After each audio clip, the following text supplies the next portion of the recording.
Namaste and welcome everybody to this week's class on the topic of fear based upon the new book that's coming out in the Living Wisdom series with Paramhansa Yogananda on how to overcome fear.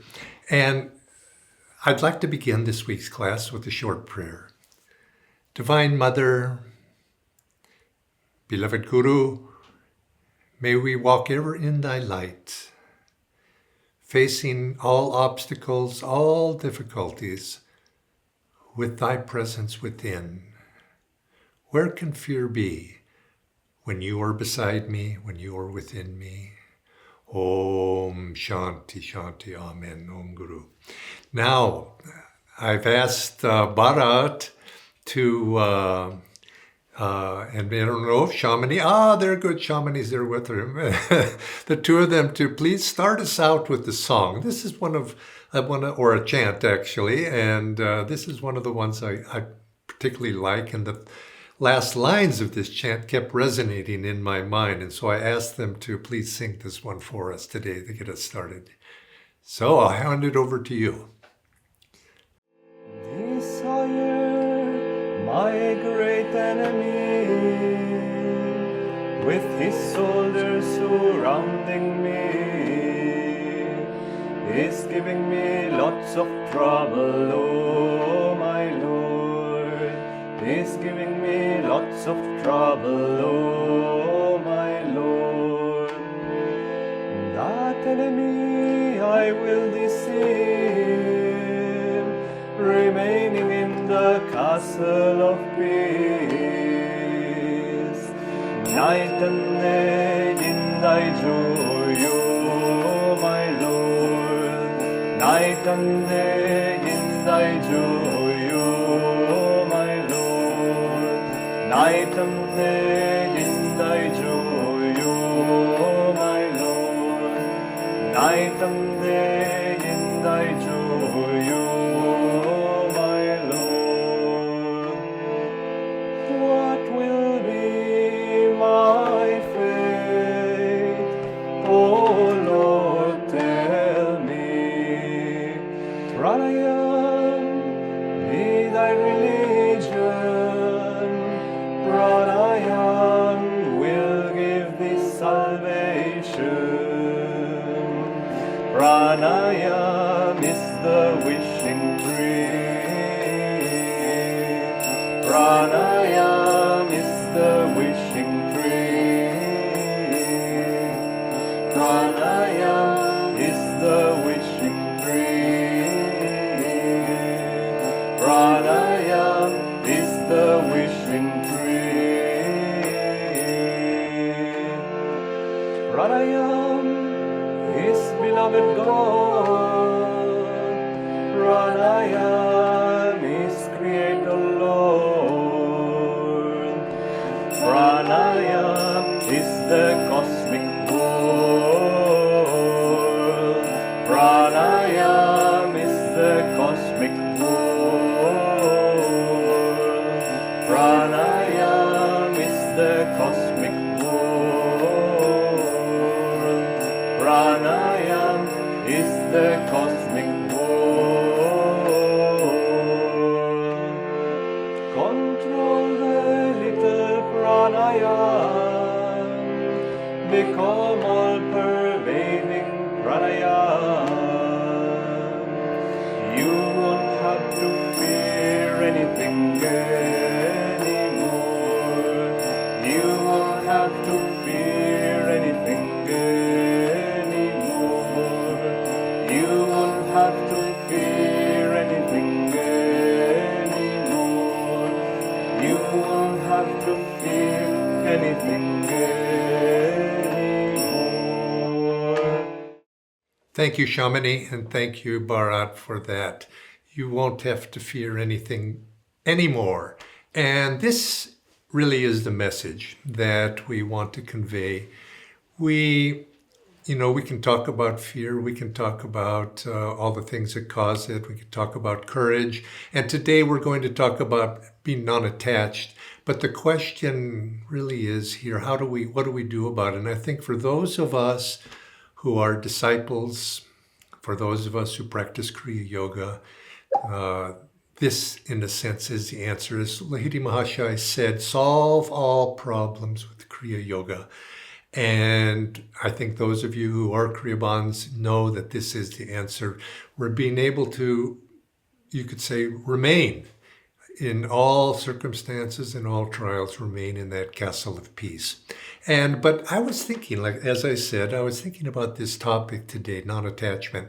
And if you remember back in the first week when we were talking about fear, I used that story of the priest in Korea and the general and the total non-attachment, the fearlessness that he displayed in that moment of trial and difficulty, and how to get that, and what is the quality. And that quality, really, he's demonstrated there is total non-attachment to things of this world, being able to, you could say, face any troubles and trials, because he's not glued, you might say, to this world. And so I'd like to talk about that a little bit, and because that's really what we are. We're glued to this world. We're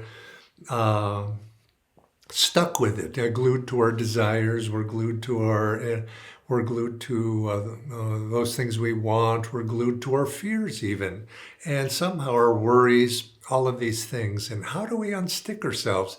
You could say we're attached to them. And I was thinking of this image as I was pondering this. I was thinking this image of, and actually I have on my hand, I have a little bandage because I ended up cutting myself, which is not easy. And so I put a little bandage on it, a Band-Aid on it. And it, of course, very easy to take off. But sometimes you get, on parts of your body, you get a more serious cut. And you put this bandage on the cut, you protect it. And then you have to take it off. That's usually the painful part. Rip that bandage off and you, ouch, that hurts. And in a sense, that's it is. When we become attached to things, to get detached, it was something, that's where it's painful, and we don't want to detach ourselves because that seems like it's going to be, it's brought to our attention, you might say. Of course, nowadays they make these bandages that are supposedly non-painful to take off. But I was thinking about this, and then, this is all very theoretical. And that too reminded me of the story that Swami Kriyananda used to speak about. Now, it's not exactly about non-attachment, but I think the image fits. And he was saying that there's people in the healing trades and, they would say, it's just, you're sick, you're in pain, you need to be healing. It's all in your mind. It's all in your mind. And so this one lady went to one such fellow, and she was suffering from a pain of one sort or another. And it was very, very painful for her. And the healing doctor would say, no, you shouldn't worry about these things so much. It's just all in your mind. And he kept going on like this and going on like that. And finally, the lady got quite frustrated because she was in pain. And so she takes off her shoe. And she takes the shoe and the heel of the shoe and she whaps the guy on the head. And he goes, ouch, ouch, that hurt. What did you do that for? She says, don't bother. It's all in your mind. And so it's the same way we can approach some of these topics philosophically. Oh, don't be attached. It's all in your mind. It's all in your... But what do we do about it, really? Because, we have to, of course, we have to have practical solutions. But it's, when you're in the grip, in particular, if you apply this to topic, what we're speaking about here in this series about fear, you have fears, you have worries.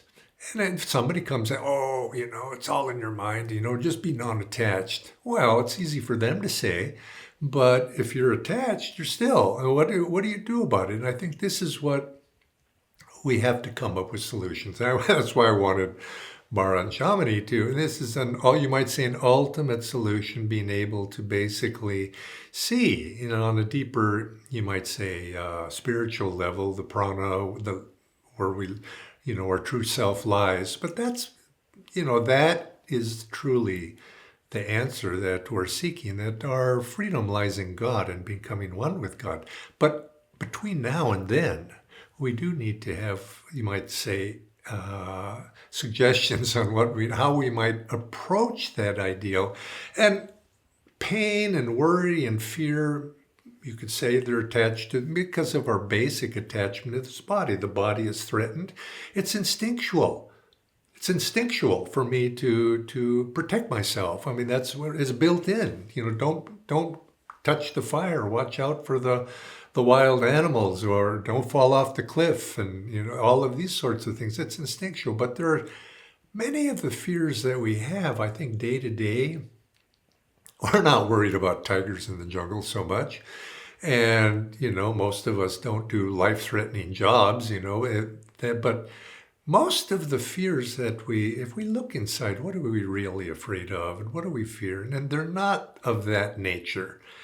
When they come, well, then fear plays its role. Be careful, crossing the street for little children. But most of our fears have to do with, you might say, if you trace it back, it's something to do with the ego. We have fears are related to protecting ourselves. And when we say ourselves, we're not so much talking about the body, our personality, our ego identity, our pride, our enthusiasms, our desires. Those are, and for example, take criticism, for example. People don't like it. And they don't want to do anything that other people, they might criticize them for. So I'm not going to say that. I'm afraid to say that, or I'm afraid to do that. Somebody might criticize me. Or you find, so you protect yourself in that way. Now, whether it's not a matter of whether the criticism is true or untrue, it's how it attacks us. Or somehow we feel a sense of ego diminishment from people look askance at us, or we don't measure up, we don't think we measure up. All of these sorts of things we're worried. We get in front of the camera here and oops, did I forget to, to comb my hair? Probably not. But then these sorts of things that we think, how do I look? How do I appear to the world at large? Will I get that job? Will I lose it? Where am I on the pecking order of status in this world? These sorts of things, insecurities, you gotta go on and on. These are the things I think people are mostly fearful of. And if you trace those back, it goes back to what I would call ego protectiveness. And isn't this really what, if we study the scriptures, if we take, and is being said in the Bhagavad Gita right at the very beginning, what did they on the battlefield of life? And if we know right there at the very beginning, when it's being related of the armies of the Kauravas, the armies of the Pandavas, that it shows that Duryodhana is saying, he says, their army is limited. My army, our army is unlimited. We're vast, much more vast, and it's led by the great general Bhishma. And of course, as we're advised or taught, Lahiri Mahasaya, when he expounded on the Gita and passed down to us through our gurus, that Bhishma represents or is symbolic for ego. And Duryodhana says, at all costs, we must protect Bhishma. And that all the soldiers, he's saying, all the other qualities, that's your first duty, protect Bhishma. And in a sense, it's this ego protectiveness and that, oh my gosh, Bhishma is going to be threatened. Then it engenders fear. And we find that ourselves that, this is the whole, you might say, the battle that we faced. And if you take, there's so many of them, but I just use this one criticism first, that why do we react? Why do we react when we're criticized? Somebody's pointing something out, well, we don't like it because maybe, mostly we don't like it because maybe it's true. or we're insecure that it might be true. Now, if somebody gives you criticism that's totally outrageous, that you don't feel quite so threatened by it. You know that it makes you look bad maybe, and you kind of react to that. But I think it's usually that criticism that is pointing out something. Oh, maybe there's something there, and we don't like it ourselves, perhaps, or we feel a sense we've failed in some way, and it's diminished. And Swami Kriyananda, sometimes he would address this topic, and he says, but it's a good exercise. Watch yourself when you're criticized, because the ego is being attacked. Can you take it cheerfully? And it doesn't matter whether it's fair or not. It's not the point here of the spiritual lesson to be able to take criticism gracefully, and maybe even in our mind to say something, oh, thank you for pointing that out. I'm going to try to now that I know about it a little bit, reminded of that, I'm going to do better. How many people say that? Not too many. But I think the first lesson there is don't react to it. Of course you react maybe inwardly, don't outwardly react to it. The worst thing you probably do is you start outwardly and you get back to that other person and you get in an argument and you just dig yourself in deeper and you start off, you're criticized. And it's not, sometimes there are occasions when you have to point out that there's a little error here. Maybe I wasn't the culprit after all. But that's really not the point here. The point is, how do you feel about it? What does it do inside of you, that reactive tendency? And what is the nature of that? That's the reactive tendency that if we can learn to overcome that and take and depersonalize it, say, oh, well, maybe it's right, maybe it's wrong, but not have that reaction. This is where we begin to be less ego protective, and to the degree that we can learn to minimize that ego protectiveness in all things in life, the less we're going to be fearful. The ego gets to the point where it's accepting and it doesn't need any protection. When you don't need any protection, you take the fences down. When the fences are down, the horizon of your life is now expanded. Your little world blocked in not just by a fence, but maybe by a big stone wall.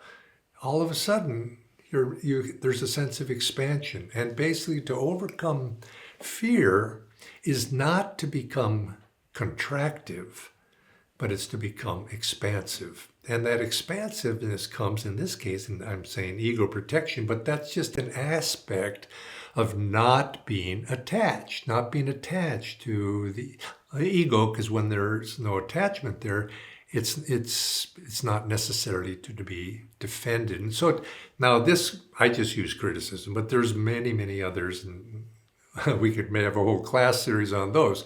But it's those egoic sides of ourselves that we need to protect.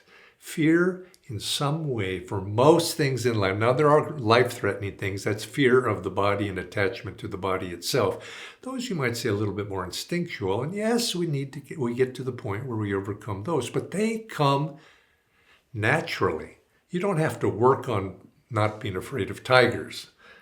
Those sorts of fears will naturally begin to take care of themselves if we can learn to take down the walls of protecting the ego. And so this is what the lesson is here. But now people sometimes they make a mistake here. They think, oh, well, that means I shouldn't care. Oh, I'm not going to protect I don't care. That's not what I'm saying. I'm not saying that at all. And the spiritual teachings don't say put out less energy because then you don't have to worry, don't care about the results of anything. We care because we want to do a good job. We want to serve a higher purpose. There's a higher purpose for why we act.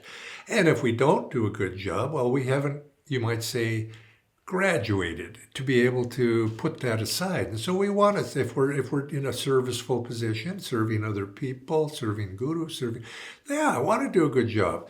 Not for my own ego enhancement, because if it's worth doing, why not do it? Even if you do it badly. It's better to do something and try and maybe fail at it, but at least you're trying for it. So it doesn't mean we put out less energy. And I think when we get over the sense of ego action, we actually have a chance to do it even better because we're freed, you might say. We're free to express without that fear. Oh, maybe I'm doing the wrong thing. Maybe I'm doing that. Now, I'm not saying to be mindless, but there's always a nitpicker out say, well, what about this and what about that? And I can't, time allowed to go into every circumstance.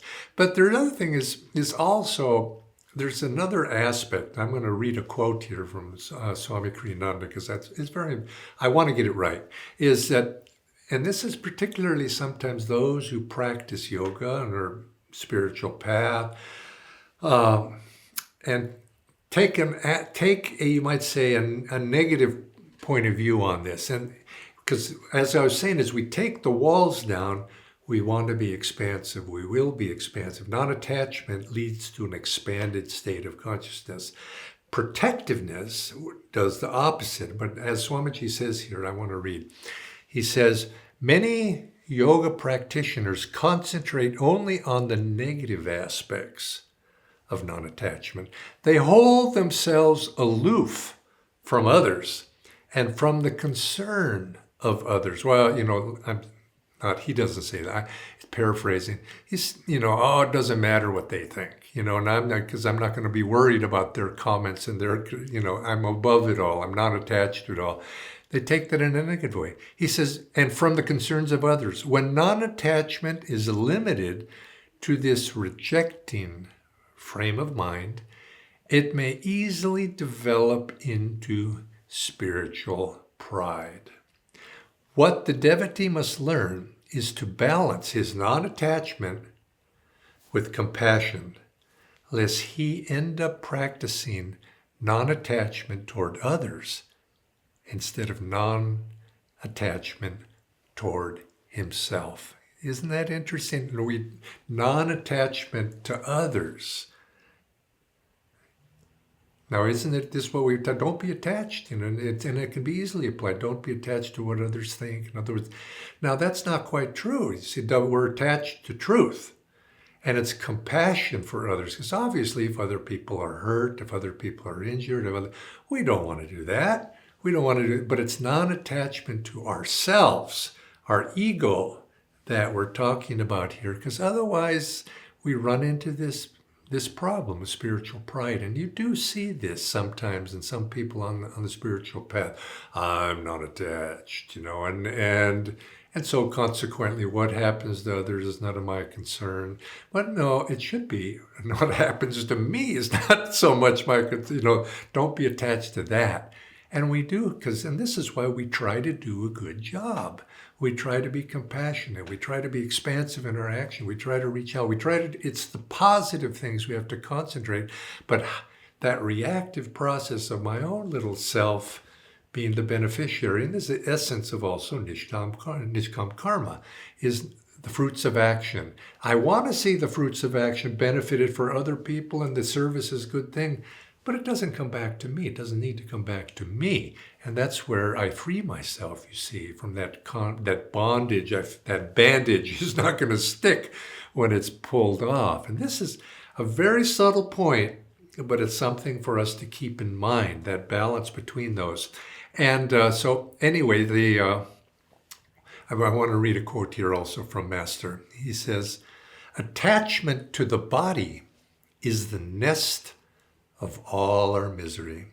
A little cold, a little headache, a little anger, and so on. We are visitors here, and we must behave like visitors. We must be brave. We must not be like crybabies. Non-attachment to the body is what makes one a master. Don't be crybabies, that's the thing. Anyway, there's this, the story of Master I so much like, where one of his, in 1920s, it was, and one of his, maybe 30s, one of his students bought him a very expensive overcoat and a hat to match it.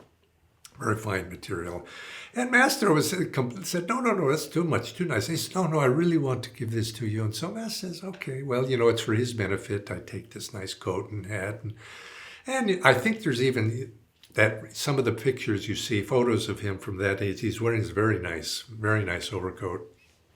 And so what happens is, but he kind of felt a little bit, this is really overdoing it a little bit. It's really too nice, So he kind of asked Divine Mother, he says, why don't you do so, help me with this, this. And so he went out to some engagement, perhaps it was out to a dinner, and he, you go into the lobby and you're going to go to dinner, and you check your coat and hat and accoutrements at the desk there, and they put it in the closet or in the wardrobe. And so he did that with his coat, and he took care, make sure he was inspired to take everything out of the pockets, and he went to dinner, and he came out to get his coat back, and it had been stolen. It had been stolen. It was a very expensive coat, very, very nice coat. And he said, thank you, Divine Mother. You've solved my problem. And he says, but one thing, you forgot to take the hat.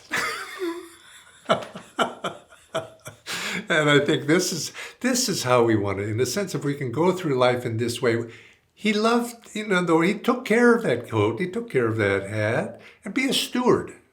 We're given things in this life, but don't let it be glued to you. It's going to come, and eventually it's going to go. Same with this body. Next week, we're going to talk a little bit about leaving the body and not being attached, fear of death that many people have. But I want to share with you what do we do about all this? Here's some exercises about non-attachment that Master offered up, and also that Swami offered up.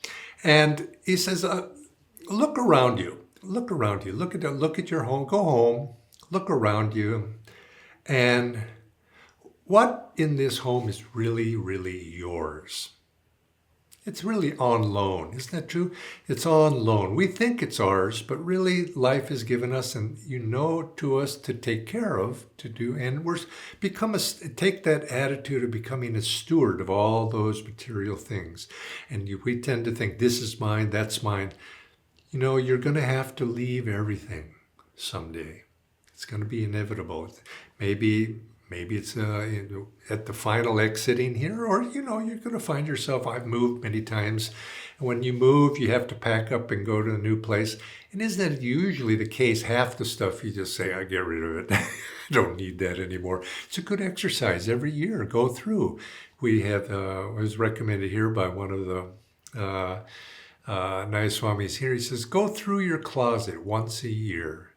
And if you haven't used something for at least a year, unless there's some other extenuating circumstance, why not just give it away? And because it's just sitting there. But we're attached to it. I've got books on my bookshelf I never look at, but yet I keep it. And now, a few of those are okay. But how many things in your life? Look around. Let it go. Look at your clothes. What about the body too? In some form, it's a form of clothing too. Ultimately, it's going to have to go. How about your talents? Your intelligence, your qualities, do they really belong to you? You're stewards of them. They've been given to you to use properly, but don't get attached to them. And you see, in other words, and so Swami used to have this, he liked nice things. He had a very fine taste in art, fine taste of everything in his life. And when he would see something really nice, he'd be on as many of his travels, he'd see something really beautiful. He wanted to buy it. He said, oh, look at that. It's so nice. There's this, we want to buy, we want to possess this world because we're attracted to it. And he could just, of course, his yogic sense say, no, not this, not that, leave it be. But he found a nice solution, which he suggested. He said, why not, if you can, it's not, beyond your means, he says, why not buy it? Take it for a little while, enjoy it, and then give it away to somebody. And he says, this way you enjoy it twice, once in the buying and once in the giving. He says you get double the pleasure. And it reminded me of how Master had, as a young man, he had a student, he had that motorcycle, beautiful motorcycle. And and he would even see, there's some photos of him driving Sri Yukteswar in the sidecar. He had a sidecar to it. And he would, and then one day he was looking out the window and his motorcycle was down there on the roadway. And he saw another young man who was admiring it. Really just, he could see that he really was liking that motorcycle. So he went out and he said, "It's a nice motorcycle, isn't it?" And the young fellow said, "Oh, it's wonderful. Oh, if only I could have something like that." And Master immediately, he says, you want it? He says, "Oh, I wish I had one." He says, "Here, I'll give it to you." I went and got the keys and gave it to him. He says, but the fellow said, but, he says, no, go ahead and take it. It's yours. And in a sense, in his mind, Master, I think what he was saying, he says, Divine Mother had given that to him, and he had this premonition that this would be better served. This gift would be perhaps serve this person for whatever reason, and he gave it away. And then Swamiji was often that way, because he was often given many, many gifts, and then he would just give them away. And Master was the same way. Things would come to him, because naturally he gained gifts, Christmas, birthdays, those sort of things, and he would enjoy them, you might say, put his vibrations, and then he would give them away. And I think those things are very sweet. People receive it. I remember Swamiji giving me a very nice vase. It was simple, but it was a very tasteful, nice vase. And now I look at I've kept that vase. I don't know if I'm attached to it or not, but but it reminds me. It reminds me of Swamiji, and it was very nice. And so another piece of advice is when people praise you, but find some way of, try to find some way of deflecting that praise. Oh, God is the doer. And, rather than sort of hoarding it to yourself, if any project you undertake, imagine failing at it. What happened? It's kind of the what if situation. What if this should happen? What if this worry should come true? How would I feel? That's a hard one sometimes, because then you can imagine quite very difficult things, painful things. But if you imagine it and say, okay, this life comes, this life goes, these things happen. Lord, I'm free, I'm with you. And I think this is the secret of being able to deal with pain, particularly pain of loss, pain of these, whether it's something personal, other people, is you realize these things have defined my happiness by these things outside myself. Where does my true happiness lie? And you could sort of say, yes, I know I've got to die someday, and so all this, it's sort of a low energy way of looking at it. And I'm not suggesting that. You might say it stimulates us to love God even more right now, because Lord, you are my solace, you are my treasure. And then if to the degree that you love God more, why settle for trinkets? You see? And so it's a stimulus, you might say. And you find, I have found, and this is, I think all the great ones have recommended this, to the degree you love God, nothing else matters. You don't care about other stuff anymore. And this is how you really approach life. I love God more and more and more, and everything else becomes, you might say, stale cheese. That's why, as Master would put it, he says, when you once taste good cheese, you don't want stale cheese anymore. And this is how we approach life, looking for where our true happiness really lies. And it doesn't mean you become indifferent. You see, now how do we do this? Because you see in everything in life, there's some aspect of God's reflection in that, and we approach that. And as we do that, we become less attached to it, less fearful of it. If it's taken away, God, I'm with you. You cannot, if you have God, nothing to fear anymore. Nothing can be taken with you.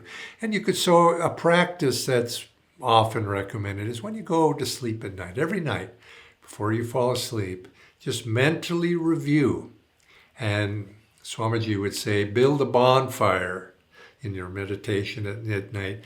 Build a mental bonfire and cast into it, all your possessions, your furniture, your clothing, your car, all of these things, just sort of, mentally letting it go. It's your God.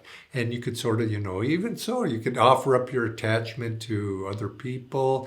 Now, again, we're not talking indifference here, compassion, but that attachment to that somehow they belong to me. They're mine. They're not yours. Cut those strings. And your attachments to town, your country, to your identity. How do you identify yourself? I'm a this, I'm a that. Your beliefs. Offer them up into the flames of every desire. You could sort of all the self-definitions, casting them into the flames, and go down that mental list, and you'll find that when all is said and done, I think the best way to be non-attached is to become super attached to God. We become super attached to God. You don't want anything anymore. Cultivate that love as the supreme, you might say, the supreme goal. That love, that joy, whatever little experience you have, puff on it so that it grows into a mighty flame. And then you won't need to fear the loss of anything anymore. Night and day, in thy Lord, in thy joy, Lord, night and day. God, you see, is your solace. God is your companion. God is the doer of everything. So let's end on that note. Next week, I'd like to come back and I'd like to address something specific. That's the fear of death. Because ultimately, that's, as Swami Kriyananda said, that's the final exam of our spiritual, you might say, our spiritual endeavors. And we want to pass that exam with flying colors. God bless all of you. And until next week, joy to you.